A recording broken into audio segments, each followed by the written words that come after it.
Are you listening? The Running Wrestling Podcast. End your week the right way fast. Step into the ring with us, no DQ, just trust. The Running Wrestling Podcast. What's up, everybody? Welcome to the Running Wrestling Podcast. I am your host, Big Mike, and I am joined this week by the man that runs NXT, in my opinion. He's always there at every single show. What's going on, EC? Where are you coming from today? We're somewhere here in South Carolina, which isn't too bad. It's nice and sunny out here. It's not hot like it is in Florida right now, so it works out. Yeah, that's true. And don't adjust your screen. Sped is not with us again this week. This is he is actually over on our Twitch channel, Spedrock SP3DROCK, running his kind of a new show. He's covering OVW. They've got a weekly show there. It's called The Territory, so check that out. He's actually about to launch a brand new Spedrock The Deuce, I think he's what he's calling it. That's what he told me last time, where he's going to run that every Thursday. He will actually be back with us next week. You'll have Stampede, Chris from the Cheap Seats podcast, and other various people, Mob, that he does the Good Evening IWC with. Him and I may pop in there even every now and then if it's not on a Thursday. A whole cast of characters going there covering different wrestling promotions and independent wrestling promotions. Stampede will also be in there. Sorry, I meant to mention him. For Creator Sports Network over on X. Just really cool. Go over there and say hey to him real quick as you guys are watching the show. We really appreciate everyone being here. We will say hey to a few people that are in the audience. Lady Alpha, who is obviously from day one has always supported us. Thank you very much, Lady Alpha. Always appreciate you. Also from day one, Herb from the Herb and Raj podcast. Look, I say this a lot, and I don't think it can be stated enough that if it wasn't for these two people, Lady Alpha and Herb and Raj, this show does not exist. Two of my best friends. Obviously, you guys know Herb. You guys see me a lot with Herb. Being my best friend, but Lady Alpha's right there too. Just helped me get past a lot of insecurities and things like that to do this show. So without them, this show doesn't exist. So thank you guys to them. Also in the crowd is Extreme Chick. Thank you very much. I appreciate you coming in. And there's Sped coming in and saying hello to everybody from the territory over there on Spedrock, SP3DROCK over on Twitch. Yeah, man, just a fun week. It's been a busy week. And EC and I were talking before we went on air. It's just been a lot, man. So we're going to get you guys through this show. Enjoy wrestling week the right way, as we do every week, and then let you go and enjoy some more wrestling starting off tomorrow, or really tonight if you watch TNA, or tomorrow night with SmackDown. And we will kick it off with Backlash. You see the 4 contestants, actually 5, because we had Mike from Kicking At It too, who is supposed to join us at some point here during the show. He's got some issues going on, so hopefully we see him pretty soon. So shout out to you, Michael from Kicking At It too as well. Going for that beautiful crown that you see on Crystal's head, trying to bring it back home to the show itself. But first off, just as an entire show, EC, they've heard my voice enough. Let's let them hear from you. What did you think of Backlash as a whole? I mean, for it being right after WrestleMania, and in my opinion, not exactly the most exciting card. It was a fun show to watch. I don't know if you want me to go into any specifics on that. We'll go through each match. Yeah. Okay. We'll get to the matches. Just kind of as a show overall. What your thoughts were? I mean, I think it did. It entertained the way that it needed to. It wasn't, in my opinion, it wasn't a flop or anything bad. So I enjoyed it.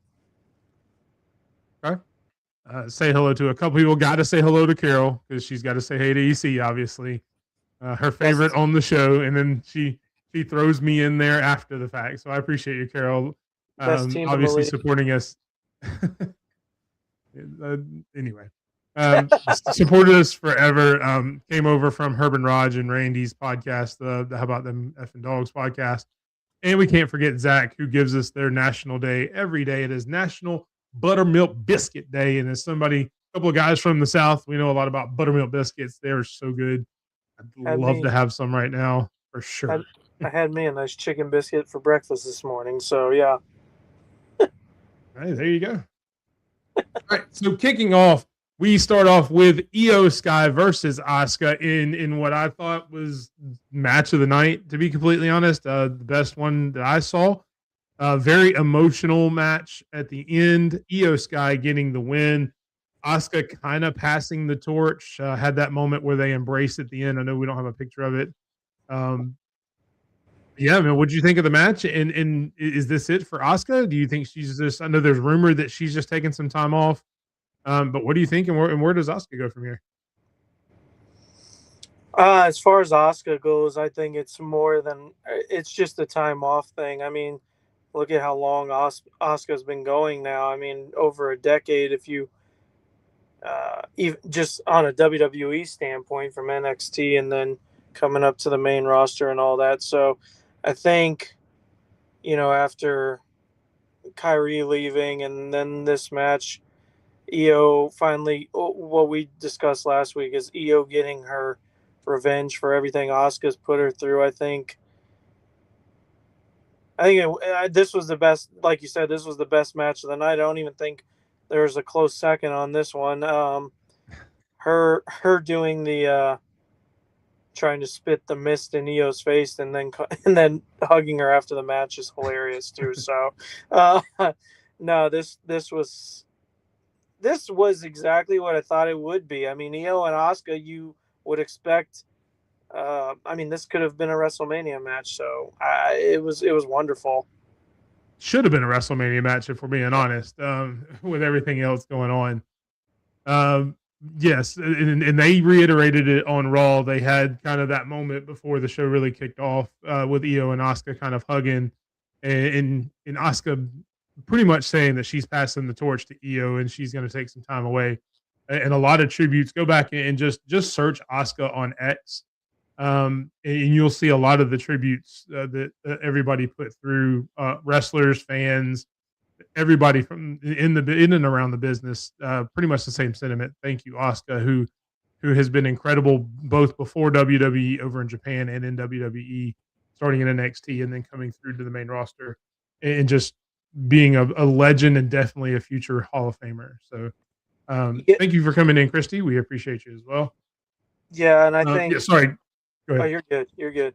I think in the case of Asuka, it's like I wouldn't be surprised if if this is a little break. I wouldn't be surprised if it's a year or more. I mean, this could be a good break for her. I'm whatever she chooses to do. Like you said, she's been going at this for so long, and she's been at the top of the game for so long, and never once during her time in WWE anyway has ever been one of those people where it's like, oh, she has to have a title to stay relevant. Like she makes anything she does relevant. Yep. Yeah, 100%. Hopefully, whatever she's taking care of, whether it's health wise, personal wise, or whether it's just time off. Hopefully, she gets everything taken care of, and we get to see her back. Hopefully, it's not a year, just selfishly, because I'd like to see her back as soon as possible. But definitely wish her well. Thank you, Asuka, and for everything you've done for us as wrestling fans over the past couple of decades, for sure. Um, Absolutely. So we'll transition from that, which we thought was the match of the night, as far as everything, to what I thought was the most entertaining match of the night. At least it was The Miz and Kent Wilson going up against Danhausen, and what turned out to be, we found out on Friday Night SmackDown that he was trying to clone himself. Very Doctor Doolittle kind of antics there in the background of SmackDown. Turns out that it was really just a mishap, as Danhausen normally does. We get Minihausen. So Danhausen and Minihausen versus The Miz and Kent Wilson. What'd you think of the match? How many mini houses did we have? What was it, like freaking six It, of them? it ended up being like 6 or 7. And say hello, everybody say hello to Michael the Brains who joined us. Thank you, sir, for coming in, catching us at the perfect time. Go ahead, EC. Finish your thoughts. Welcome, Hausen. Thank you. No, this match. I mean, again, I hate to repeat myself, but like we said it last week, this was going to be the entertaining match of the night, and anything Danhausen does is funny. And then you throw in the Miz and Kit Wilson in there. Of course, the mini Housens come in to beat Miz and Kit Wilson just to make them look dumber than they've already looked. On an entertainment scale, this was great. Yeah, definitely. I always expected something to happen, and when they started making their way up the ramp, you knew something was going to happen. I honestly thought they would throw him into the cloning machine, and he would just come out a completely different wrestler. But I almost like the other mini Housens coming out as well. Before we go to this match, actually, we'll finish this match, and we'll go back with Michael because I want to get your thoughts about what we just talked about before you came on. Okay. What were your thoughts on the match, and what are your thoughts on just Danhausen in general? To be honest? Choose your words wisely, Hausen. No.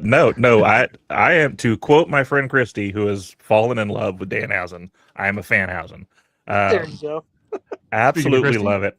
Yep, absolutely love it. I'm with you. I thought, like, immediately, Omos was going to come out of that box the second time.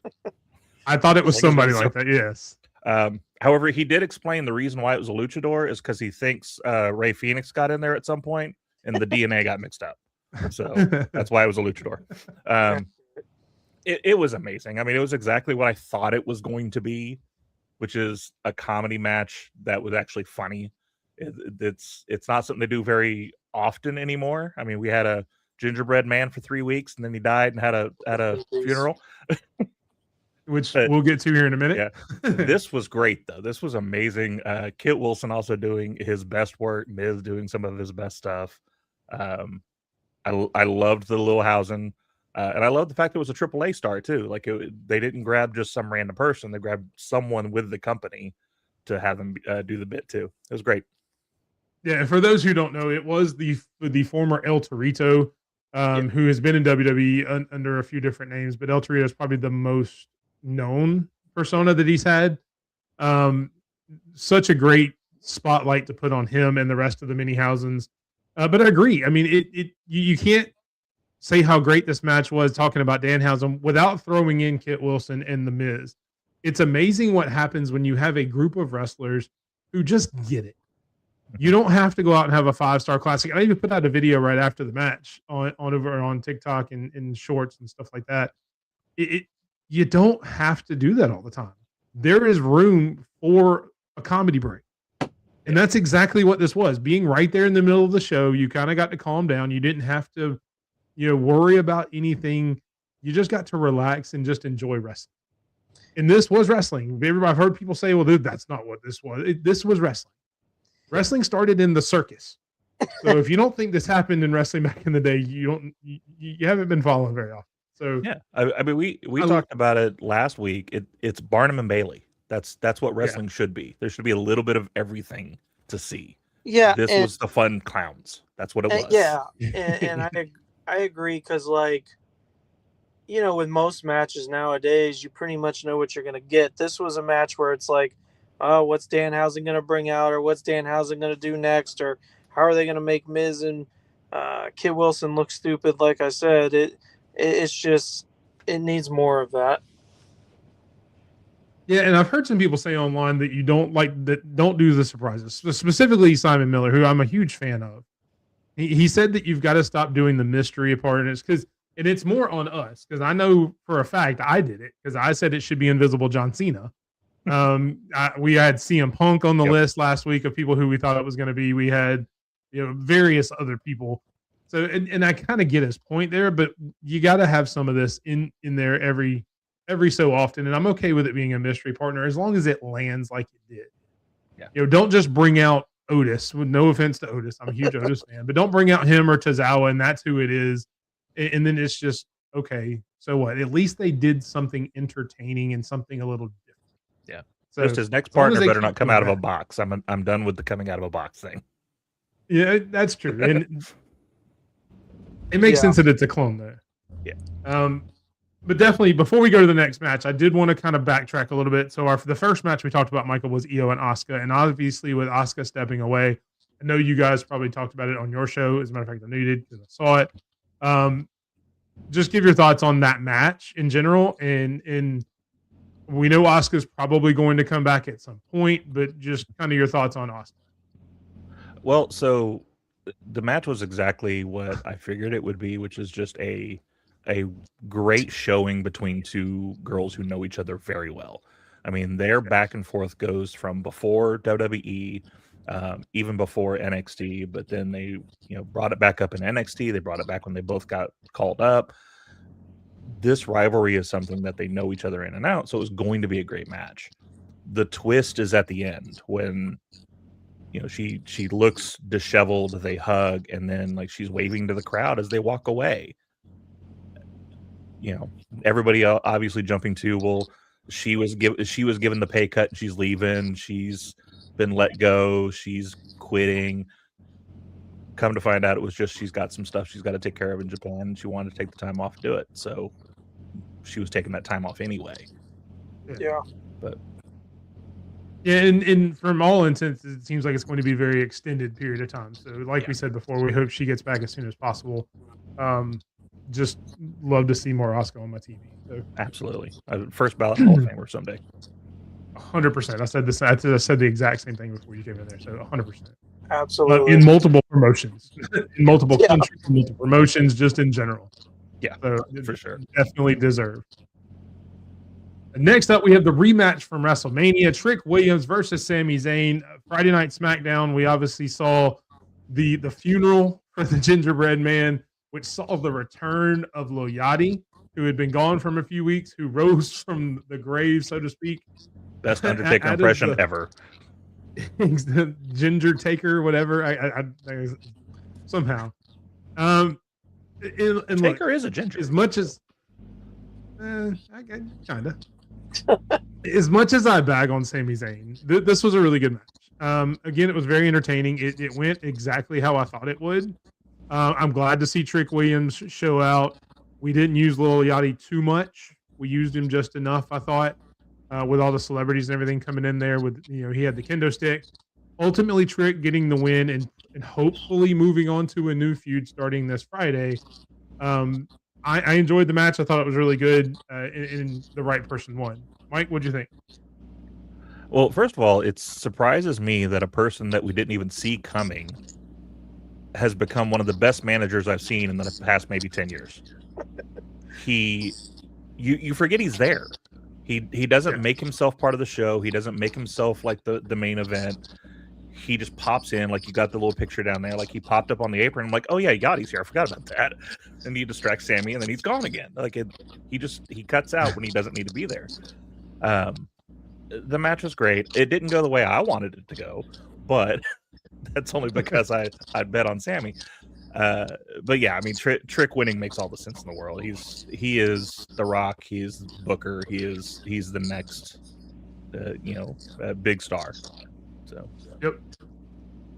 And EC is someone who's followed Trick from NXT to here. Obviously, we talked about you being the man in NXT that runs the place down there. I know Sean talks to you every Tuesday before the show. And I'm sure this probably isn't a surprise from Trick that he's rising like he is. Is it a surprise that it's been this quick though? Let me address that Shawn Michaels comment real quick. If that man was talking to me before the show, Lola Vice would not be women's champion. That is a good point. You're right. But no, it's not. As someone, like you said, as someone who's seen it from the start, no, I'm actually surprised it took them as long as it did to pull him out of NXT, because he's had this for at least the last 2 to 3 years. And it doesn't surprise me at all. I mean, the man is just, even when he was a heel, when he was with Carmelo as kind of the sidekick, he was hilarious. Like, he's just always had that. And I'm with you. I mean, after this match, he's going to have a new feud, so it'll be interesting to see who that's going to be. I also agree with Mike number 2 that we'll just call him the Brains. That way. Okay, yeah. Well, I don't know. I think we I am verified definitely, because I am 3. definitely not the Brains. So that's more for. Well, You know what? I'll leave that alone. But the little Yachty comment, I also agree with that because like a lot of these celebrities come in and they're just so annoying and they just some of them don't even belong. But he does, and I don't mind it, so it's great. This match went exactly the way that it needed to, go. Sami Zayn can now be in the rear view mirror as far as Trick's concerned. And nothing else really to say there other than the right man won. Yeah, and I wouldn't mind Sammy taking some time off. I mean, I know they're hurting for people, but let him kind of repackage and come back, and not necessarily repackage. That's probably the wrong word because I like the way his character is going more towards the heelish character. Exactly. Yeah. Let him go for a little bit and let him come back full heel and just embrace everything that he's kind of been going through over the past few weeks, and just come back and say, "This you did this. I as much as I hate the you people thing, this is your fault. I tried everything I could to be the good guy, and you guys kept turning on me.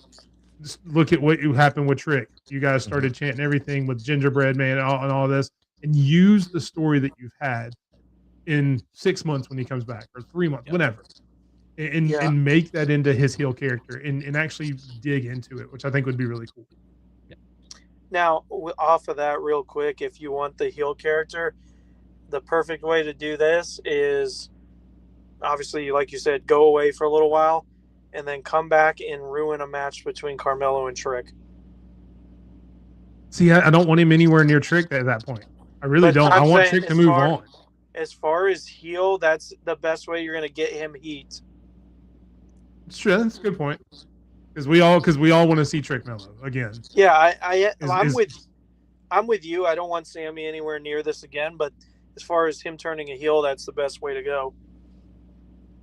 Yeah. And definitely Trick is a treat. Nice job, Carol. Good job. Good job. It's Halloween. Next up, we have the grudge match between Seth Rollins and Braun Breaker. Braun Breaker getting the win, not necessarily because of the Vision, but we obviously had the Vision break in and kind of have some interference before the end of the match. Again, just another solid match. I think the right person won if you're going to continue this feud, which, as we found out on Monday, we obviously are. This is not the end of it. And I think by Braun Breaker winning it, that it's exactly what needed to happen to move it forward. Now, like I mentioned last week, this gives Seth Rollins the opportunity to kind of go on the apology tour. So just like he started to do with the Street Profits. Look, I know I screwed up and I can't do this by myself. Obviously, I need help. I need you guys. I need whoever else. So I think that's going to be a good storyline to go on. Start with you, EC. What did you think of the match, and where? Not necessarily where does Braun and Seth go, because we know they're going to meet again. Maybe at Saturday night, maybe at Clash. But where does this go for the rest of the division? Well, first off, as far as the match goes, this match was fun. Like it was. I could be wrong, but I'm pretty sure that was the longest match of the night. And there was just once it got going, I had no idea which direction this was going. So I had no idea who was going to win this match the longer it went on. So I think the right man won. Braun definitely needed that win. And Seth, like you said, he's going to go on the apology tour now. And nobody should accept these apologies because he's one of the biggest rats in the history of the game. But as far as where does it go for the Vision, I have no idea. Because it's like they really keep the whole Braun and Seth thing away from the rest of the Vision. So I honestly have no idea. And Bobby joining us. What's up, Bobby? And that was kind of my question for you, Mike, as we move on from here, from the Seth Rollins aspect of it. We've obviously seen the Street Profits really want nothing to do with him. They're kind of tied together because they're trying to go for the tag titles, and he's also trying to go after Braun Breaker. Does anybody in the locker room actually say yes to Seth and kind of join up with him, or do we just keep getting all these no's and you should have known better? I think we keep getting no's. Eventually he'll get to someone who's of significance to him, and we get that like reluctant save. So we end up like the Rock and Sock connection back in the day of, kept asking, was getting his ass whipped. I was like, all right, fine, I gotta go help him. I think we'll end up with something like that. I am glad that Braun apparently called MJF's guy. Got the hair figured out, looking good. Definitely. Mike, give us yes, a sir. nice bark. I'm good. For many reasons, you can't do it. I only do the Cody bark. The Cody bark. Oh goodness! That brings us to our main event of the night. The champion Roman Reigns going up against Jacob Fatu in what was a very physical match. Again, I know I keep repeating myself, but exactly what we thought it was going to be in the best way possible. A lot of this we've talked about. It's kind of predictable, but it's not in a predictable way that it felt like it was bad. Roman Reigns obviously getting the win, which all of us thought. No thought Jacob was actually, or I think somebody actually picked Jacob, but nobody on the screen thought Jacob would get the win. But Jacob still coming out looking strong, attacking Roman Reigns, kind of going off the deep end a little bit, which just kind of makes it seem that the title means a lot more to him than it has for anybody in the law. Just my opinion. Again, Monday Night on Raw kind of came out the same thing. Jacob Fatu attacking, taking out Roman Reigns, putting him through the announce table, which we'll talk about here in a second too, because I want to make a comment about that I noticed. But first and foremost, Mike, are you more interested in the world title now than you have been in probably say the last year since Jay won it? Can we just skip that era? No. And I'm not trying to pick on Jay, but it's just it has seemed to have just kind of drug along. Even some of the point when Gunther had it, it just kind of seemed to drug along, and now it actually seems like it means something. I mean, I started to get more into it when we got Roman Punk. I thought that was a good story. I don't think they handled it the right way because they dropped a lot of the history between the two there at the tail end of it. But like that started to make me care a little bit more about the B title at the time. But yeah, Jacob wanting that belt, and not just wanting that belt, but he wants to be Roman. He wants everything. I want the money. I want the power. I want the title. I want all of that. That's a great pivot on this because it's not just I want your championship. It's a personal thing, and it didn't need months to build up that personal thing. It was, I was in jail. You guys got the silver spoon handed to you, and I was fighting for my life. I want what you have. I deserve that. That's a great story for him. The only thing I want them to stop doing is I like Jacob attacking him the last 3 weeks in a row. I like that. But it's literally the same formula. The Usos trying to stop him. He gets past the Usos and then does it. Stop that formula. Have him attack him out of nowhere. Have it like do something a little bit different. Keep attacking him, but just give me something a little different of how we get there. Yeah, I mean, like have him do it. They're doing it at the beginning of the show every now and then. When as soon as he's getting out of the car, just have him here. I get that. Just something a little different. And you mentioned, and they even brought it up on Raw. He kind of talked about it. I was locked up while you were doing this. I want everything. Kind of what you mentioned. EC. With that being said, do we ever see Jacob actually hold that title? No, I don't. Not while Roman Reigns is the one he's fighting.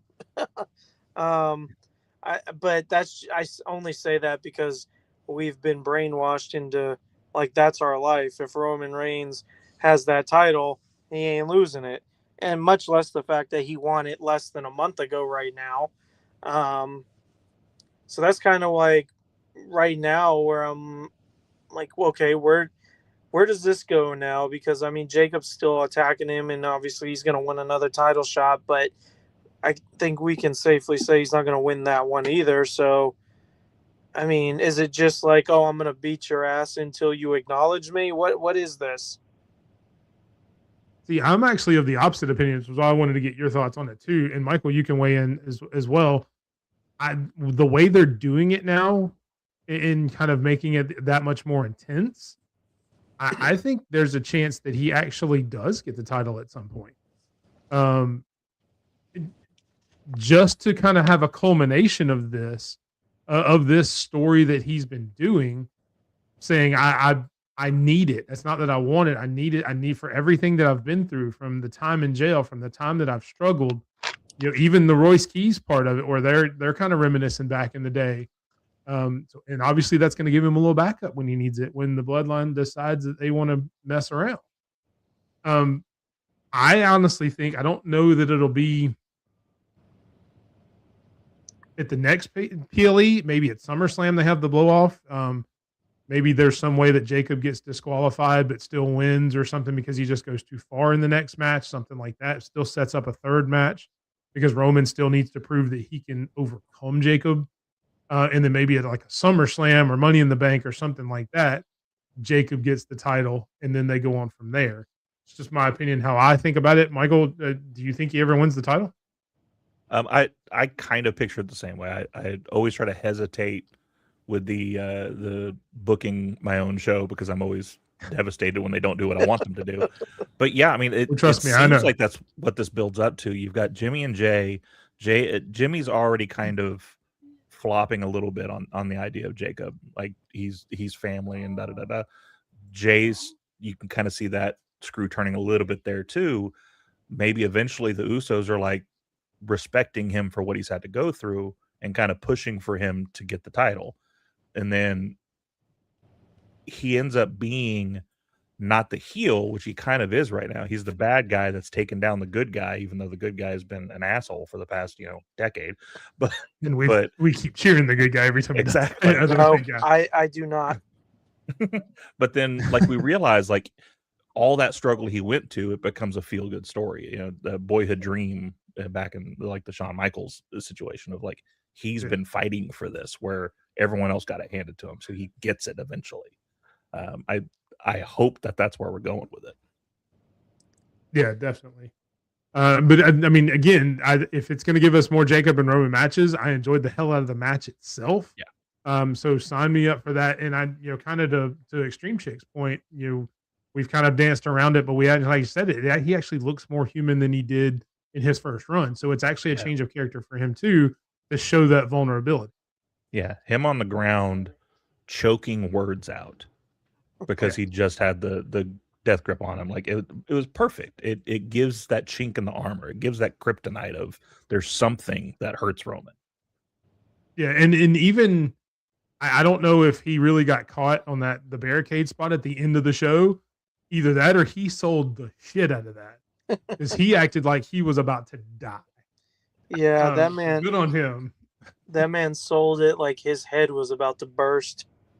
That's what it looked like. And you could see a little blood on his elbow. So, his elbow got banged up at some point, whether it was going through the table or the barricade, who knows? But yeah, he sold that like he was like, his head was about to explode. That's a perfect way to put it. Yeah. You mentioned something about going through the table that you noticed. What was the thing you noticed? Oh yeah, you're right. It's funny, when they first had the new announce table, nobody ever broke it. And now it's like we break the table every week. I want to know what changed between the table that they started to build and the table that they have now, because it looks exactly the same. Why is it breaking all the time now? And did they just loosen the screws up? Did they go with cheaper wood now? I mean, TKO's cutting crossed everywhere else. It's what's the difference together in now. The tables now? Exactly. Something's got to be different, because when they first debuted that table, we were trying to put everybody through it, and it never broke. I would assume that's on purpose. Like they had to do something to gimmick the table because it's that visual. Like we've always had that visual of the table breaks and it explodes when someone lands on it. And then we weren't getting that. It was just thud. So I'm sure someone backstage was like, that's gotta break. Like we can't keep doing that. Yes, somebody's definitely coming in between segments and loosening the screws. Yeah, it's got to be. Or when they're putting it back together from the beginning of the show, they're like, okay, let's not tighten it. Yeah, let's make it so if Wade Barrett's knee hits it, it's not going to fall apart because we Yeah. don't want that. But if somebody's going to go through it, let's make sure it We drops. don't want the pedigree to break it before they jump. Yeah. Exactly. So we don't have a graphic for the new champion of the run-in or the king of the run-in, but there is going to be a new ruler of the WWE universe for the Run-In Wrestling podcast. And that is actually going to be decided at Saturday night's main event. We had a tie between two competitors. There was no tiebreaker. We didn't do it. Shame on me because I forgot. So we are going to pivot, much like WWE does it a lot. And we don't normally do predictions on Saturday night's main event, but we are going to go one-on-one. Myself and EC over on the side of the ring, both tied. We both went 5 for 5 on the night, which is one of the reasons we probably enjoyed the show so much. Let's be honest. You should. So we will actually predict Saturday night's main event next week, and the winner of that will be your champion going into Clash in Italy. So, no new champion right now. There will be a new champion. Thank you to Crystal, who was very gracious in losing her title. She actually texted me. I was going to wait for the show to kind of spring it, but she couldn't wait. She had to know, so I had to break it to her a little bit early. But she will definitely be back going for that title again or the crown again soon. She said she had a great time, which I always enjoy when people come on the show and have a great time. So We think and as well to you, Michael. But yeah, stay tuned next week, Saturday night main event. We will also have a special guest for Sped to have his predictions against for Saturday night's main event, who will kind of be a number one contenders match. So stay tuned for me on X at _BigMike27 to see who that will be. So we kind of talked about Monday Night Raw and Friday Night SmackDown as we talked about Backlash. The only thing I want to bring up from Raw that we didn't talk about that didn't have anything to do with Backlash is obviously the Obafemi challenge. Everybody knows I'm a huge Obafemi fan. We had the Obafemi challenge again. Nobody answers it. And lo and behold, Obafemi said, you know what? Hold my beer. I'm going to go back there and find somebody to answer it for me since none of you cowards want to come out and do it. Goes and picks up Angel and Berto and kind of makes them answer the challenge after they showed up on Raw wanting a new opportunity. You're welcome, I guess. So week 2 of the Oba challenge, and this is my question for both of you. I'll start with you, EC. Otis week 1 with the incredible feat of strength, throwing him like he was Tozawa, let's be honest. And then week 2, beating up 2 people who actually didn't even want to answer the challenge. Is the Obafemi challenge working for you? EC, I'll start with you. Oh, absolutely. Like I think the fact that they went with the angle of nobody wants to answer it is brilliant because it's real, right? Like who's voluntarily saying, yeah, I want to go fight Obafemi. But what cracked me up about it was this man went backstage and took 2 involuntarily, or 2 guys who voluntold, as we would call it at work. Yeah. I mean, this is assault, and should be a crime, but it is what it is. But it's great. Obafemi, it's just like, funny enough, it's kind of like Brock Lesnar back in the day. He'd get pissed when nobody wanted to fight him. So, it's just how it is. And I'm interested to see who's next. Yeah, and same question to you, Mike. And since he elaborated on it, I want you to do as well.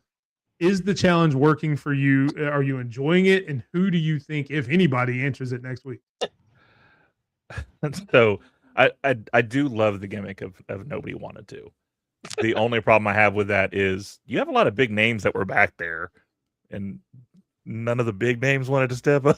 But that is, I do like the fact that they did it though. It does show how dominant he's been, especially like you said, like he was throwing around Otis like he was nothing. So having an entire locker room going, I don't want none of that. I don't want to do any of that. No. And then him just assaulting 2 guys, which if there's not a little bit of like, they call the cops next week, I will be a little disappointed because he literally just assaulted them. There was no challenge. It was, he grabbed them, took them to the ring, beat their ass. I mean, they should show up on SmackDown and say, look, we tried to go to Monday Night Raw. I'm not having that shit. I don't want to go. We want to stay here. And poor God, poor Garza's. I mean, gee, you can't make it in AAA. You come up to Raw, you get your ass beat there. Wow. Yeah, That'll and teach that I them do for feel bad taking for the them. American males, or not American Wolves gimmick. Yeah, I do feel bad for them because they've kind of got the short end of that stick. They kind of showed up right then and there, and in the first night they're on Raw, they're getting decimated. Yes, it's by Obafemi, so it's not like Yeah. it's nobody, but Yeah. still, They didn't get beat by you were Tozawa. just the It's- AAA Tag Team Championships less than a year ago. Yeah. So, oh goodness, and we will bring on to NXT here in just a second. We're going to give EC a chance to come back, but we'll start off with the debut of Naraku. I know I'm going to mess that up because I can't. Well, I mean, comes he in to did make say I'm evil, so he did. He said the thing, which you gotta love. What was your thoughts on the debut of Naraku, and how quickly do you think he goes after Tony D in that title? Is that You? That's Yeah. you, Mike. I'm Okay. letting EC get settled back in. I gotcha. Okay. Yeah, that was for you. Sorry, I should have said something. That's okay. No, he was great in the debut. We all knew he was going to be. He's a superstar. I think the way they did it, I think he's going to wait a little bit to get to it. I think that was more just I'm going to let you know that at some point I'm going to cash in this chip. So he's always looking over his shoulder of when it's going to happen. But he was great. And then he said the thing, and I clapped like I was Peter Griffin. Like he said the Everybody thing. kind of exactly. It's what we all wanted. We knew it had to happen at some point. EC, you were in the building, man. How did they react to him coming out for his first match? And same question to you. How long do you think it takes him to go after Tony D or whoever the champion is at that point? I think the reaction was kind of like, I won't say there's like a big pop. I mean, there's definitely a little pop, but I think everyone was more like, all right, what are we looking at here? Like, what are we about to get? More of like just a very interested kind of like attitude. So, I'm more. And to be fair, I'm not sure most of the NXT crowd is familiar with it. No, that's kind of what I mean. Is like nobody. I don't think anyone knows enough to be like, oh my god, I can't believe this guy's here. But are definitely interested to see what was coming. I was more like, why is I forget the guy's name that he fought, but like, why is he here? Anyway, Lindsay Dorado. Yes, I'm like, either way.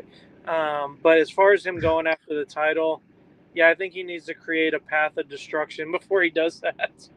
Yeah. Yeah. So in the title picture, go ahead, Mike. Well, I was just going to say, I'm glad that EC said that as far as like how the reaction was there in person. A lot of people bitched and moaned that Evil went to NXT first. This is why. One, to get used to the WWE cameras and how they do things, but it's also to associate him with the crowd because mainstay WWE people don't watch New Japan. So you're not going to get a lot of that big pop. So get him down there, get his reps, get people to see him, and then he gets that big pop when he goes up to the main stage. And that's what we were talking about there, Sped. And that's what EC was explaining, what kind of pop he got when he came out. Stampede wanted to know that as well, EC. What kind of pop it was when he finally made his debut coming out. Yeah, I would say last week, because it was last week, right, or a couple weeks ago where he actually first showed up. I can't remember what week it was, but that one was a big pop. I will say that. Now him having the match, it was kind of like, all right, what are we about to see? So I think the more and it was a positive one after when he won and he was leaving. So I definitely think people are gonna like him. Yeah. And say hello to what's up to the other half of the Herb and Raj podcast. Raj coming in. You guys can check them out every Wednesday night at 8:00 Central, and then every Saturday at around 8:30-ish for the unhinged version. So make sure you guys check them out. Thank you very much, Raj. Yeah, no, I'm excited to see Evil, just to see, because I've seen him a little bit in New Japan. I'm a little bit more familiar than just a normal casual over there, because I've seen a little bit of it. Thank you, Stampede and Sped and everybody else who has asked to, and shown me some of the New Japan stuff over there. But definitely curious of how they're going to use it. Yeah. And you've got, everything around this main title right now. You've got Mason Rook, who just signed his deal, who has gone after Tony D a couple of times. You've got Tavion Heights, who has attacked both him and been talking to Miles, so maybe he goes after him. Who is the next challenger for Tony D right now? If it's not going to be Evil, is it Mason Rook? Is it Tavion Heights? Is it somebody else? Mike, I'll start with you. I mean, I think they're setting up Rook just because of the way like he debuted and then what happened last week. It seems to be that they're setting him up to be that first challenger, which I'm fine with because I don't think he's going to get it. I think it'll be a great showing for him coming from where he came from to now a bigger stage, showing this Bam Bam level big guy, which I say that with all the love that I had for Bam Bam. But a guy that can do a moonsault off the second turnbuckle to the outside, Jesus Christ, that man's gonna absolutely kill it. I do think it seems like he's gonna be next. Yeah, kind of the same question to you, EC, and then I have a follow-up question about Miles Rook or Mason Rook. Sorry, I saw I was reading Miles Bourne on the comment. Yeah. Who do you think the next challenger is going for Tony D? Yeah, I mean, out of everyone I've seen, I don't know. I kind of feel like just because Mason Rook is so new right now, and the people there at least, and I don't know what everyone else thinks, but the people there at least love him to death. I think you could tell on TV they were loud. Oh yeah, no, it's loud when he's there. So, but I think it's going to go to Cam Hendricks just because that's a victory. I didn't even mention him. I forgot all about him, to be honest. Yeah, that's a guaranteed victory for Tony D prior to going into Mason Rook. And the way that Cam Hendricks attacked, or at least tried to attack him, wasn't very successful. But yeah, I think that's who's next for Tony. And I kind of thought that would lead into what Bobby said, is maybe Cam was going after Miles first, because I know he attacked him as well.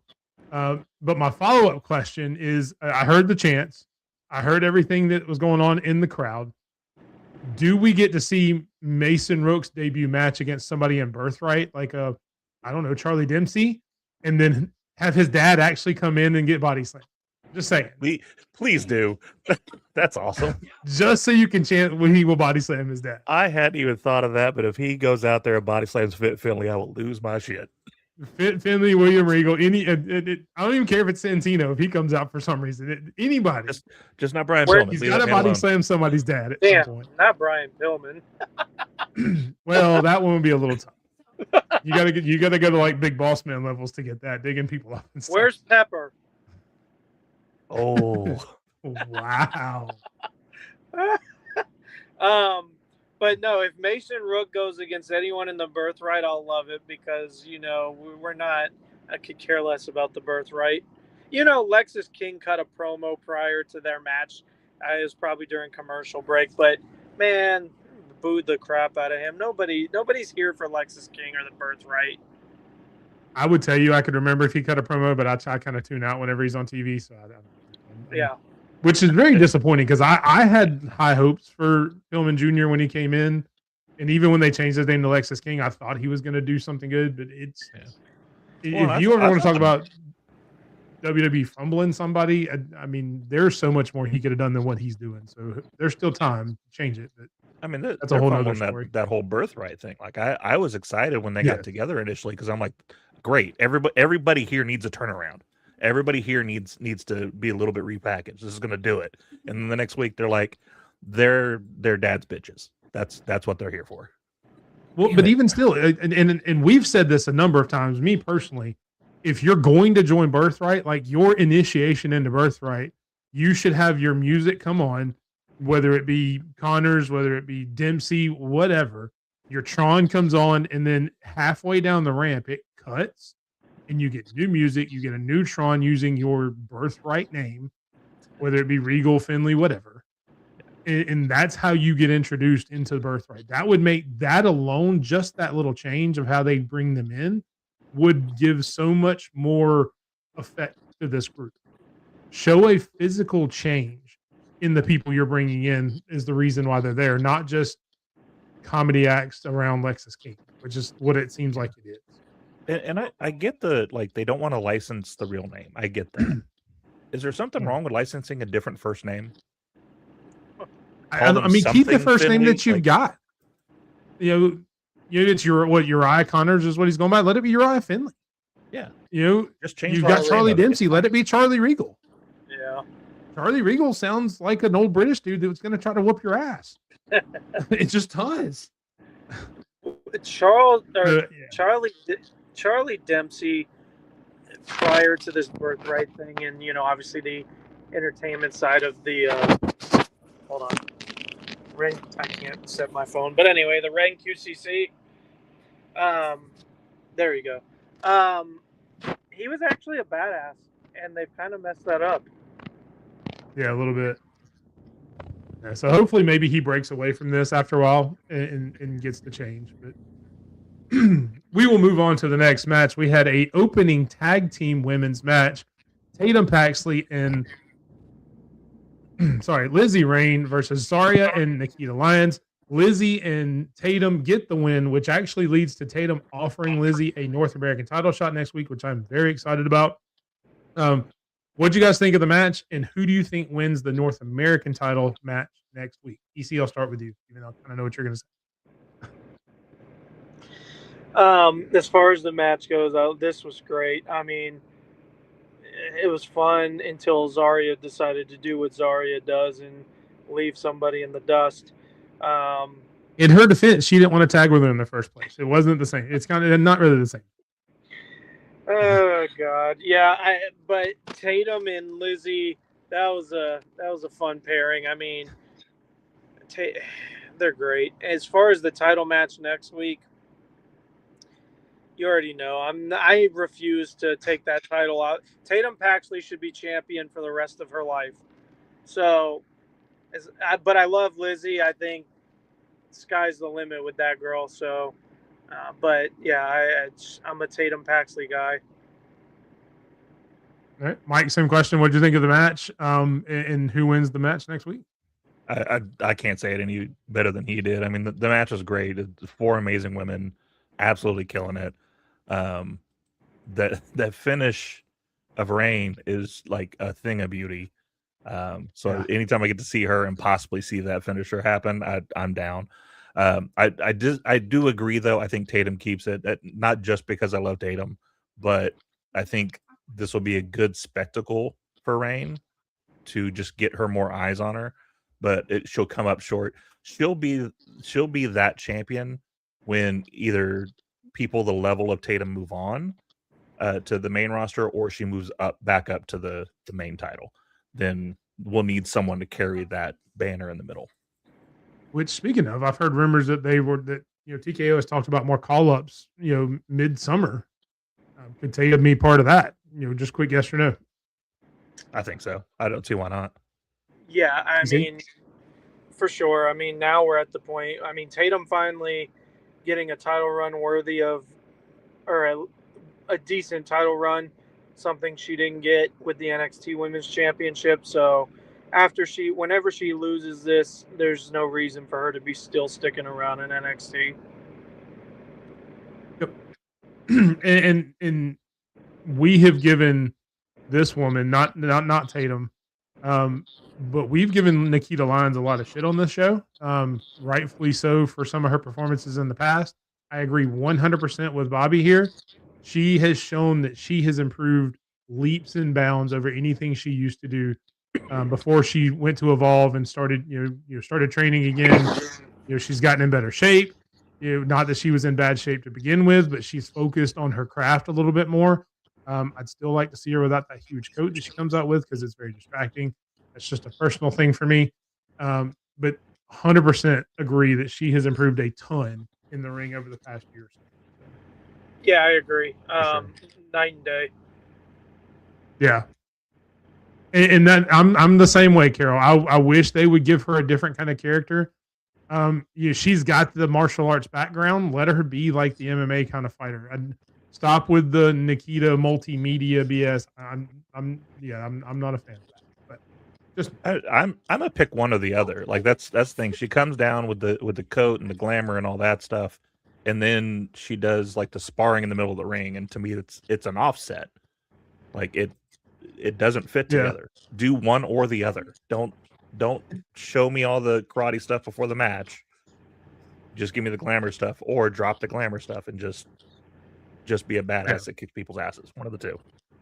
But it tells you too, though, how much NXT has seen her grow, that they have trusted her with the debut of Lizzie Rain and that finisher that is brand new. That I know it's been done in the past by other people, so nobody come at me saying that I'm saying she made the move up. I know she didn't. But something that we've never really seen in WWE, to let her be able to go in and showcase that, it is a very big vote of confidence for her. So, well, and they've made her a main character on LFG. Yeah, which I need to go watch. I have not watched any of LFG this year, and I've heard it was really good. So. But you can't talk about women's wrestling. You can't talk about NXT without what we had in our main event. Not only the match of the night, probably the WWE match of the week, in my opinion. Kalani Jordan, Kendall Gray. I'm not going to say anything else. I'm going to let EC start it. Tell us what you thought, man. So, if you remember, we sat here last week, and I said the baller's gonna ball. Like, if you haven't watched NXT, this was gonna be the match to introduce you to NXT, and it went exactly the way I thought it was gonna be. Kalani Jordan, who to me has always been great, but has gotten so much better the last, let's just say, 6 months.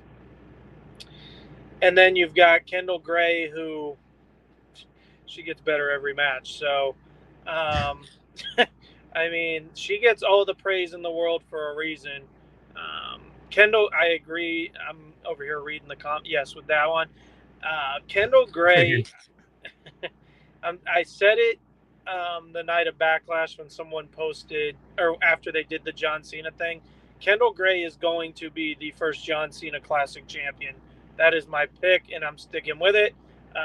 But these two girls tore down the house. Yeah, and if you guys want to know who I think, I will refrain because it's already out there. I put out a video on Sunday, so go check out the channel, check out the video where I actually have 5 matches that I want to see on the John Cena Classic. Kendall is on there, so is Tatum, by the way. So go check that out, and then so you know who I picked. But Michael, what did you think of the match? In kind of the same question. This scares me because there is no way that if they're calling people up in summer that these two girls aren't the first on that list. They showed exactly what women's wrestling should be, almost what wrestling should be in general. As men of this wonderful sport we love, a question that gets thrown around a lot is like, I want my girlfriend to start watching wrestling. What do I need to show them? This match right here. Show them this match. Yes. That will convert anybody 100%. To want to watch wrestling. They did amazing. And then you had the brawl stuff afterwards that makes it questionable of like who's going to face who, doing what. I love that. Yeah, shout out to Izzy Dame and Lola. You know, obviously, I would love to see a fatal 4-way. He did too, and you could tell it was supposed to come earlier when Lola turned around. Like the timing was off just a little bit, but I think the timing being off made it look more brutal. Yeah. Hopefully Lola's okay, because I know that's a similar kind of kick that hurt Sasha back in the day. Or no, that Sasha hurt Paige maybe. It was one of the two, something like that. Yeah, I think it was Sasha it was a kick in the back where she, So hopefully everything's okay. I haven't heard anything, so I'm guessing it is. I would love to see a fatal 4-way with Lola, Izzy, and these two. 100%.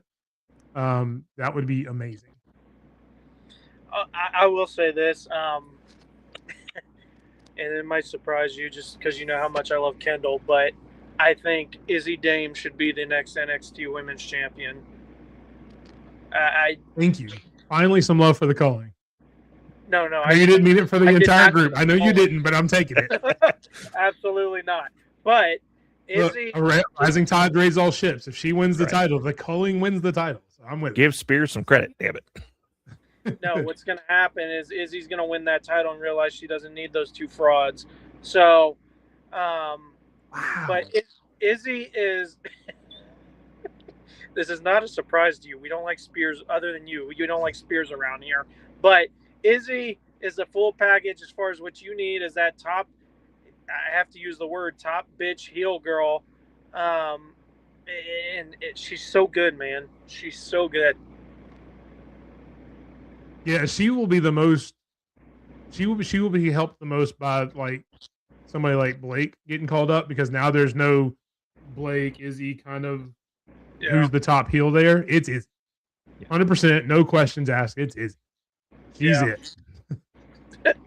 So not Spears. That is all for NXT. The perfect way to end NXT with these two ladies showcasing everything that the WWE can be in the future, hopefully. Hopefully TKO doesn't screw it up. We're all got our fingers crossed on that one. But we will switch over to AEW Dynamite last night. And some more women's wrestling. We had the Triangle of Madness going up against the I can never remember, like the Brawling Babes or something like that. The Birds, Brawling Birds, I think. Brawling Birds. I knew it was something like that. And Hikaru Shida. The match ends in a DQ when Tekla actually uses the title belt against the Brawling Birds. What did you think of the match, Mike? And where do we go from here? I love the Birds, and they gave Blue a rough night. We did. I wasn't talking to you. Sorry, my Alexa's over here yelling at me. Cancel. Anyway, I love the Brawling Birds. They're amazing. I questioned it when they first got together, but they're amazing. I love it. Well, and you thought it would hurt Alex, because Alex was rocket ship. Yeah. I mean, she was on her way. And to put her with Jamie Hayter, who had just kind of come back and has kind of plateaued as a character, in my opinion, you would think maybe that would bring Alex down, but really it just pulled Jamie Hayter with her. So I mean, shout out to Alex Windsor too. Yeah, it rejuvenated Hayter, because like she came back, and like that long period gone, she'd lost her footing. Like the fans weren't really getting behind her. There was the whole like visual change of her character. Something just wasn't clicking, and then these two girls get together, and it's magic. Yeah. I mean, but I still hate that for Alex. I want to see Alex go after that women's title. I really do. EC, did you get a chance to watch it or see some highlights of it? Highlights, yeah. I mean, it's just another example of how great women are in this sport. I love both teams, so ending in a DQ was kind of funny. And I love Chris Statlander. So, W there. Yes, sir. Next up, we have what was the opening match of the night: Will Ospreay, Ace Austin, and just it is what it is. It's Will Ospreay. He's not going to have a bad match. It's just not going to happen. I don't know. I could get in there with Ospreay, and I would have at least a 4-star match. That's how good Will Ospreay is. I'm loving everything they're doing with him. I am more interested in the Death Riders now than I think I have been since they started. This whole like sensei mentor gimmick that Moxley's going on right now, give me all of that. I love every second of that. I loved the vignettes from the back. I loved how, Samoa Joe and everything came out with the ops at the end, and then you had the Death Riders coming in, Mr. Miyagi style, kind of backing them off, kind of like the end of Karate Kid kind of thing, which is exactly what it reminded me of. I'm so excited for this and to see where this goes. It's probably the most excited I've been about an AEW storyline since Tony and Mariah May. So love it every second of it. And the match was incredible too. Shout out Ace Austin as well. Michael, what'd you think? And are you as excited as I am to see the story? I guess. You seem more excited than a lot of people. No, Ace Austin's great. I wish they'd give him more of a spotlight, but him being in the ring with Ospreay, like that's a great spot to be in. I am excited for the story. I do love what they're doing. I wonder, looking at this in hindsight, I wonder if this is to change his style because of the injury, because of the surgery. Like I wonder if that's what we're doing, because you see it in that moment where he's about to do the hidden blade, and then he goes, no, and then throws it into an armbar. Like it's changing that style where he doesn't have to be that intense, hard hit, flying guy anymore, because of what Moxley's telling him to do and teaching him to do. So, but he's also telling him, go out there and don't worry about your neck. Like, don't be scared of your neck. Go do what you need to do. So there's also that to it too. That's true. But I loved it. I thought it was a great match. You're right. Ospreay can go in there with a broom and have a great match. So there was no way it wasn't going to be good with Ace Austin in there. EC, I would ask if you've seen highlights of this match, but really the entire match is a highlight. So any thoughts? Yeah, we need highlights of you and Ospreay. It would. I promise it would all be Ospreay. But you know me, I love John Moxley, so whatever he's doing, I'm always a fan of that. So shout out to him. He looks like he's getting even more ripped too. Like when he was standing there like this and just talking to him, he's got the abs going. I mean, shout out to him. It's amazing what cutting out alcohol will do, huh? Exactly. I wouldn't know what that's like. Check out last Saturday's show on Urban Rides. I have no idea what that's like. NC-17 rating, so be careful. Oh Lord. And we go from the opening match, which was an instant classic, to another instant classic, which was our main event, Darby Allin and Konosuke Takeshita for the AEW title. In as much as I want to talk about what happens after the match, I've got to give a shout out again to Darby Allin. I'm not going to say the same thing I've said every week for the past month now, it seems like, but great match.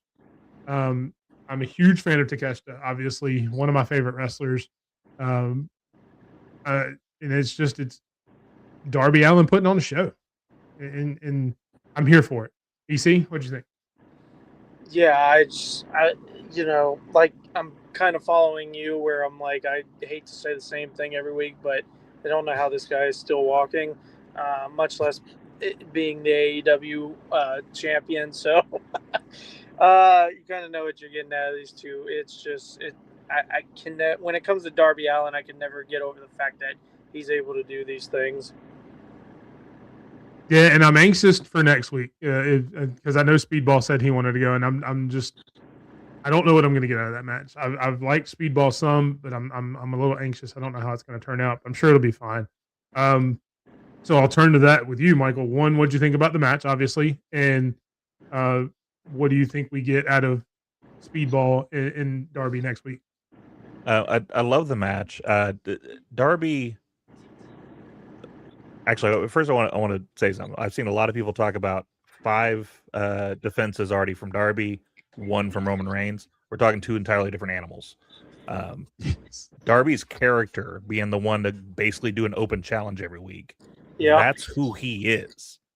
He's like, screw it, everybody gets a shot. So it works for him. But him going out there and just showing how good he is, and you're right. How is he still walking? But he's the Jeff Hardy of this generation, because Jeff still has never had a major injury, and that man has fallen off more shit than I can think of, and it's still walking. Very still tall doing it today. Yeah. So the only thing that keeps stopping him is drugs. But Darby just killing it. Takeshita, he's a very much like an Ospreay. You're not going to have a bad match with him anyway. But a great match. Anybody on the roster, anybody. If it's Speedball, it's going to be a different type of match, and I'm good with that. I'm good with him doing something different week to week. He did the big brute thing. He's done the fighter thing. He's done one of the best wrestlers in the world this week. Next week, I'm fine if it's Speedball, because that's a different style of match that he's going to have to somehow work himself into. Yeah. And to where did it go? To Carol's point, Kevin Knight, who was there last week, which is kind of what they got to. Speedball talking to Kevin Knight after Kevin Knight defended his TNT title. So, should be a very similar match to Kevin Knight. Obviously, it'll be a little different because Speedball's got a few different tricks to him than Kevin does. But it should be a very similar style match as that. So, the pace of that match too. Yes. Do not go to the bathroom during that match because you don't blink because you'll miss a lot. So don't look at your phone. Don't reach down for your drink. Just eyes. No chips. Blinders. Yeah. Michael, anything else from AEW that stood out to you? We can talk about the contract signing. Obviously, MJF, after this match coming out, signing the contract for the hair versus title match at Double or Nothing next week, which we'll also have predictions for next week, Double or Nothing as well. MJF, Darby Allin, hair versus title. Are you excited for that? I am excited for it, and the thing I want to shout out for this though is we just talked earlier when we were talking about WWE of like the spectacle, and sometimes it's a circus, and you get a little bit of everything. MJF walking around backstage and all the bald people showing up. It's the perfect little twist of comedy in it for us to go. And even Ciampa at the end, he like pulls off the cap. And he's like, hey, like that's great. Plus, I got to see Johnny Huggy again. Like, put them back on TV, please. But yeah, I'm excited for it. It's one of those where it's like I could see them shaving his head because he could just go get more plugs and we'd be fine. But I could also see them saying like, all right, he gets the title back. So I don't know what's going to happen, and I like that. Yeah. And I mean, it could even be that he's got a movie coming up where he has to have a shaved head. I mean, with him doing all these movies and stuff now, there's a ton of ways that it could go. EC, are you excited for Double or Nothing with that match going to be on it? Yeah, just based off of the thought of possibly bald MJF. That's all you need. That's the motivating force to like see MJF lose, because that would be hilarious. Yeah, but I agree, having all the bald guys coming through. And what makes it even better is towards the end of the show where he comes out with Don Callis and all that, and he interrupts the interview, and Andrade just comes up and takes off and just kind of waves his hair like that. And MJF just kind of walks away. I mean, even that, it's just something that simple, which you don't see that from Andrade a lot of the time. No. It was funny. Yeah. I do want to say about Andrade, I love the new gimmick where it's just, how you know. That's all he has to say. Let's keep saying that. All right.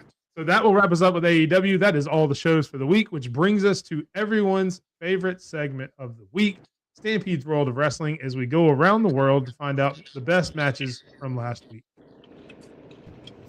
Hey, what's up, you guys? Stampede here with your top 5 matches from last week, your men's, women's, and tag team matches of last week, and your top 5 rankings in the men, women, and tag team divisions. Kicking things off, coming in at number 5 from Backlash, we had Roman Reigns defeating Jacob Fatu. Really good story told in this match. Jacob looked really good coming out of this, so looking forward to where that goes next between Jacob and Roman. Coming in at number 4 from the Marvelous show over in Japan, we had Mio Momono defeating Mi Sierra.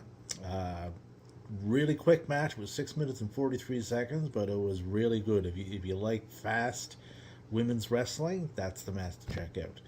Coming in at number 3 from Dynamite, we had Darby Allin defeating Kevin Knight in his string of title defenses that just keep going. Coming in at number 2, Darby Allin defeating Pac on the Fairway edition of Collision. This was a wild match. Very unique setting too. And they used it to the fullest, so good on them. Very enjoyable match. And number 1, we're going to hop back over to Japan, to the Marvelous show. And Takumi Aroha defeated Suri in this one. They're tag team partners too. They're a tag team called Spark Rush, but those two went head to head in this one. Um, really, really good match. Your men's wrestler of the week. We haven't mentioned him yet, but we're going to now. Mark Davis. He took on Jack Perry for the national title on the Fairway Collision, and he beat him. So Mark continues the really good year that he's having. Good on him. His tag team partner went down, but he kept forging forward, took the ball, ran with it, and he's still running. Your women's wrestler of the week. Going to give this one to Asuka. Um, she did lose at Backlash to Io Sky, but just an amazing career. I look forward to whatever it is she's going to do next, wherever that may be. So all the respect to Asuka. Your tag team of the week, Nyla Rose and Nightshade. They won the AAAW Tag Team Championship on that marvelous show. So I always hear, where's Nyla Rose at? She's still wrestling, she's still doing stuff, and she's winning titles. So make sure you check that out. Your top 5 men wrestlers of the week. Coming in at number 5, Andrade El Idolo, the IWGP Global Heavyweight Champion. Number 4 is Callum Newman, your IWGP Heavyweight Champion. Number 3, Darby Allin, your AEW World Champion. Number 2, his challenger, coming up at Double or Nothing, MJF. And your number 1 wrestler, same as last week, Jon Moxley. He is your AEW Continental Champion.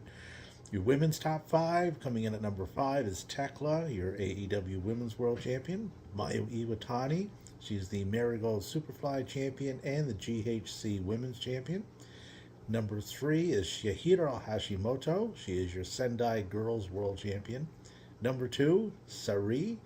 And still holding on to the number 1 spot is Siri, and she is the IWGP Women's Champion.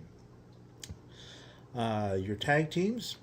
Number 5 is the IWGP Junior Heavyweight Tag Team Champions. That is consisting of Mystico and El Desperado. Number 4 is your AEW Women's Tag Team Champions, Divine Dominion, Lena Cross and Megan Bayne. Number 3, your AEW World Tag Team Champions, FTR. Number 2, the Young Bucks. And holding firmly onto the number 1 spot is your IWGP Tag Team Champions, the Knockout Brothers. That's all from me for this week, folks. Now back to Mike and back to Sped.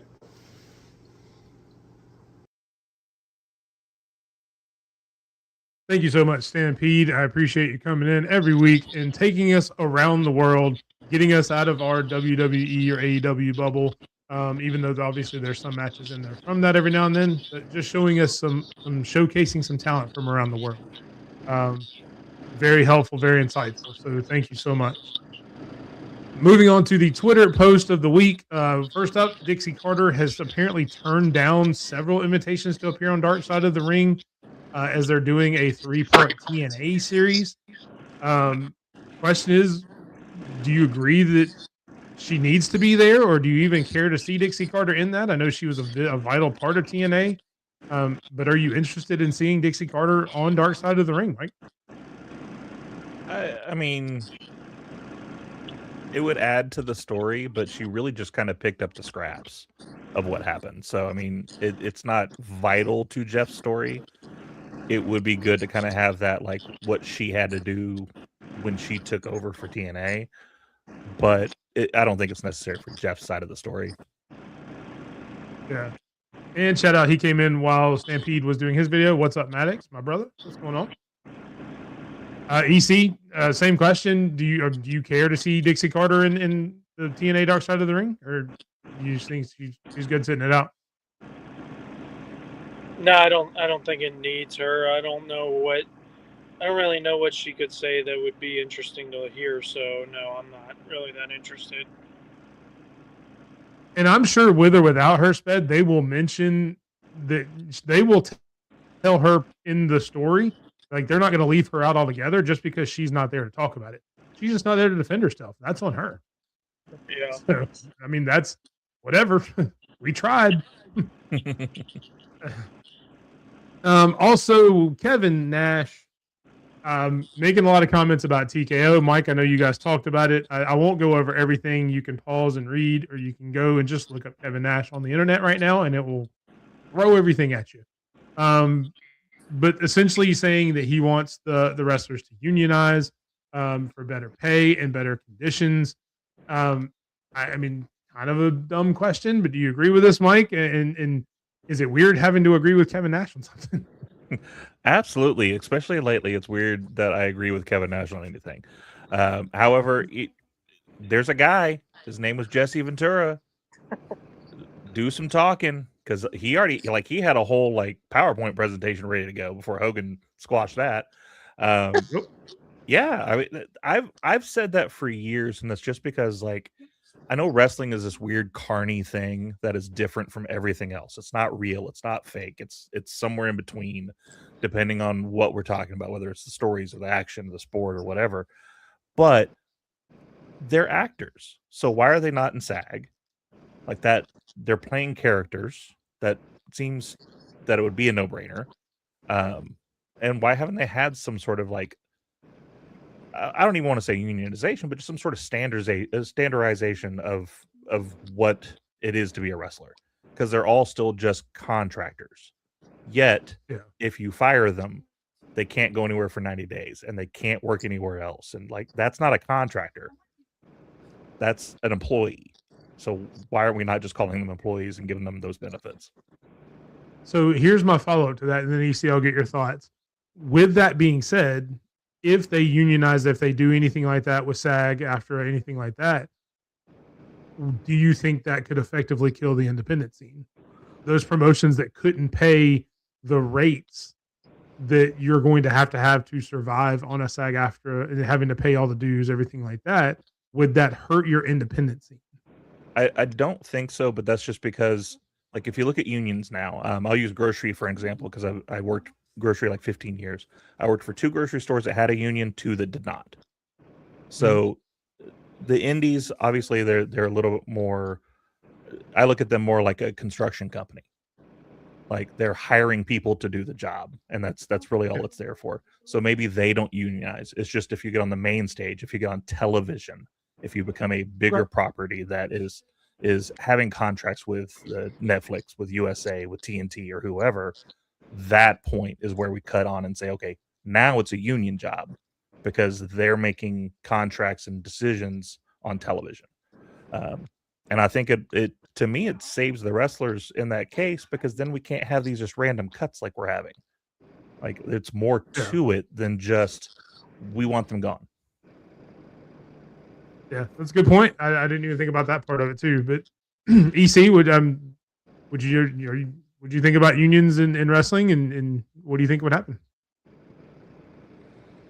I mean, especially when it comes to how WWE handles things, yeah, I would say so, because I mean, especially how TKO is doing things right now. I mean, asking people to take half of their pay. I mean, who's going to agree? Like you said last week, who's going to agree to that? But at the same time, it's nobody. I mean, we could all get fired from our jobs tomorrow. That's just life. But yeah, I definitely think, like you said, on the main stages, it's needed, because it's not right how these things are getting handled. Yeah, definitely. If nothing else, shout out to Kevin Nash for bringing back up and putting on a larger stage, because I know podcasts like us and a lot of other smaller voices have come out and said something, but somebody who spent that much time in the business, who is a WWE Hall of Famer, saying it puts a different weight and a different spotlight on it. So shout out to him for at least bringing that up and bringing the conversation back to light on a larger scale than just a bunch of us behind a podcast mic on YouTube with, however many people watching you, that makes some people take a look at it. So shout out to that, if nothing else. I will say, so it also puts pay on even scale. So he knows he's doing this now that he's not in the business anymore. That's a good point. I agree. Because he was probably the ones trying to squash it when it was done back then. It's I'm making millions of dollars. I don't want to union. Yeah, when he came out with that tweet, that was my thing, was he would not be saying this, 30 years ago. So Kind When of. he was making that Sting money. Yeah, I mean, but at the same time, like back then, should someone like the Bushwhackers be making the same money as a Hulk Hogan? Absolutely not. So there's Yeah, there's that's going on levels. TC. Yeah. And thank you, Lady Alpha. I appreciate the sentiment that we're only small for now. So.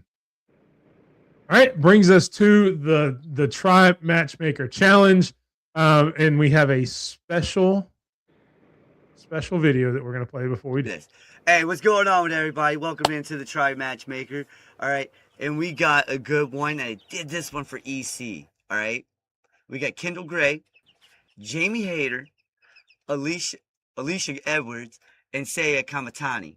All right, before I get my pick, we got Chris. Who you got? I got Kamatani taking the win, Alicia Edwards taking the L, and Jamie Hayter and Kendall Gray fighting to the back to stay strong. Stampede, you watch a shit ton of wrestling, and you just gave us your top 5. That was literally before, a couple segments before this. So he's doing double duty like Sped. What? He's doing triple duty like Sped. Oh, you're the new Sped. Yes.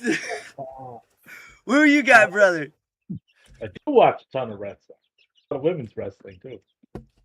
This one's easy. It's Saya Kamatani easily, man. Like she's one of the best on the planet, male and women. You know, I picked this one on purpose, okay, just to see what he would say, all right? But still, this is one for EC, all right? And I also want to Stampede's opinion, but this one's really for EC. In my pick, I'm going Kendall Gray, man. She is the upbeat, the one that takes it. But Alicia Edwards is taking the pin because, yes, you're damn right. Kamatani is the best in the world, but Gray is the luckiest woman right now, in this match. I mean, right now in this match, she's. Oh no, man! Like she's climbing my rankings every week. Yo, she's that damn good. But look, who you guys got? Don't disappoint. EC, I'm looking at you. Thank you to Sped for doing double duty, as he says, coming in with the matchmaker from the territories, which you can see right now on his Twitch. He's still on the air. I've actually got it pulled up on my phone. SP3DROCK over on Twitch. Go check him out. He will be back with us next week live and in person. So thank you for that. And with that, EC, all for you, brother. You got. This is bullshit. But this is gonna come to. He already knew what he was doing. He's evil. So this is gonna come. But not very nice or very evil. No, not very nice. Just very evil with these women's matches he puts together. But this one, I think anyone that's been around this show knows where that's going. This is Gray Country. Kendall Gray all day, every freaking day. Gray Graps. All right, Michael. I know you've watched some of every one of these. Yep. You got one in it. So I like what Chris said, but I think it's a little different because Jamie and Kamatani, I think they are the ones that brawl to the back. They're just beating the tar out of each other. Yeah, Kendall Gray picks up against Alicia easy. Great country. Yeah, I actually had the same thought, Mike. Especially with Forbidden Door coming up, that would set up for something very nice there at AEW for Forbidden Door too, just to kind of tie it all in. Jamie and Saya Kamatani, go to the back and fight each other back there, and we set up a match at Forbidden Door, which leaves Kendall Gray and Alicia Edwards out there, and Kendall Gray just no offense to Alicia Edwards, but I don't know that I've seen her anywhere near the level of Kendall Gray. It's a Kendall Gray just owns it 100%. So, and like Kendall Gray would say, you can't keep a gangster down. I'm sure Kendall might say that. Thank you, Carol. We appreciate it. We are trying everything we can. I promise. Her name is Big Mike. It is. Although Big is getting smaller. I am going through some weight loss. So planned weight loss. I'm not sick or anything that I know of. And this is where you drop the bomb. You have cancer. Wow, that escalated quickly. But no, I appreciate you guys coming up. This is the end of the show where I say thank you to everybody in the audience: TC, Extreme Chick, Carol, Lady Alpha, Herb, Rod, Sped, Bobby, everybody else that I've missed in the comments. Christy, there at the beginning of the show. Thank you so much. I hope you enjoyed it. If so, scan that QR code right up there. Bring my finger back just a little bit. If you're not watching on YouTube already, that takes you to the YouTube channel at _Big Mike 27 or the YouTube Run In Wrestling podcast on YouTube. If I could just read right there beside my head, I'd get it right. And give us a subscribe. We're up to 332 last I checked, which was a little bit before the show started. So if we've got any during the show, we'd be a little more than that. 332 so far, trying to grow as much as possible. Lady Alpha has actually set us a goal of 500 before SummerSlam.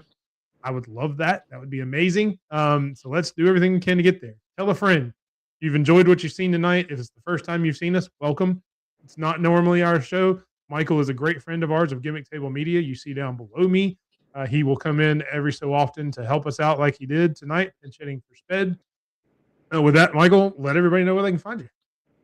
So we are at Kicking Out of 2 everywhere except for on Twitter. On Twitter, we are at Kicking Out 2 PC. You can catch us on Tuesdays and Thursdays, 8 p.m. Central Standard Time. On Tuesdays, we do a wrestling-centric show called Bell to Bell. And on Thursdays, we do joysticks and drop kicks where we play a little bit of video games and have some fun. Sometimes you see me over on Sped Stuff for Point Taken. It's a lot of fun. Make sure to go catch that, whether I'm on it or not, because it's a ton of fun.